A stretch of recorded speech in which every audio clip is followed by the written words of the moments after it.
Et af de allerbedste brød, man overhovedet kan få, det er sådan en italiensk inspireret focaccia med olie og salt og krydderurter ovenpå. Og normalt så laver man det i en ovn, men faktisk er det meget bedre og meget nemmere at lave sin stovepande, hvor man kan styre temperaturen. Og fordi man steger ned mod panden, så får man en rigtig dejlig tyk skorpe, som man rent faktisk ikke kan få i en ovn.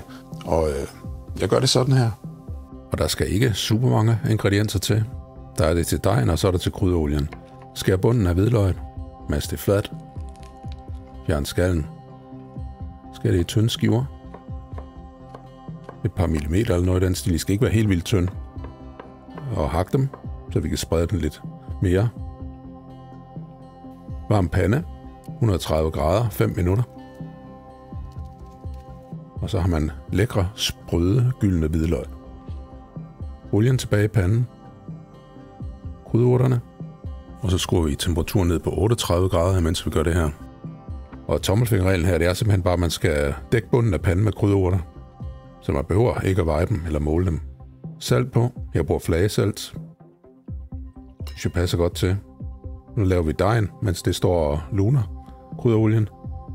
Gæret. Saltet. Lidt af melet. Røg det ud i. Og så er det sidste af melet. Og så skal det samles til en våd klump. Det vil ikke være vildt godt æltet. Op i panden med det. Og panden skal bare være nede omkring de 50 grader, så kan man godt lægge dejen på. Det bør ikke være helt nede ved 40. Og vi selvfølgelig ikke have det skubbe alle krydderurterne væk, når det hæver, så jeg trækker det lige ud. Og det er nemmere at gøre det her, end at gøre det på bordet og så flytte det op. Og det bør ikke gå helt ud til kanten, at der lige er 5 cm, altså når det er lige meget, fordi der sker det her, når det hæver. Det kommer selv helt ud til kanten. Og så har det hævet i en time. Og noget af det smart ved den her opskrift, at man simpelthen bare lader dejen blive i panden, når den er hævet færdig. Og så tænder man den op på 170 grader og bager den. Og så kommer det eneste, der er sådan lidt besværligt. Panden låget er varmt, så tag en klud, og så hæld brødet op i. Ikke noget med at vente endnu.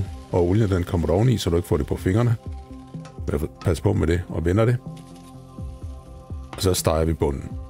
Bager bunden. Ja, hvad kalder man det? Og de sidste 5 minutter, der tager jeg låget af, sådan at det væske, der er i, det kan blive kogt væk. Jeg ryster den lige, så det ryger ned på den varme pande, og så koger det væk af sig selv. Den skal køle. Mindst 20 minutter. Gerne lidt mere. Ellers vil den stadigvæk virke sådan lidt rå indvendigt, når du skærer den. Hvidløgene på. Og så har du dejlig focaccia.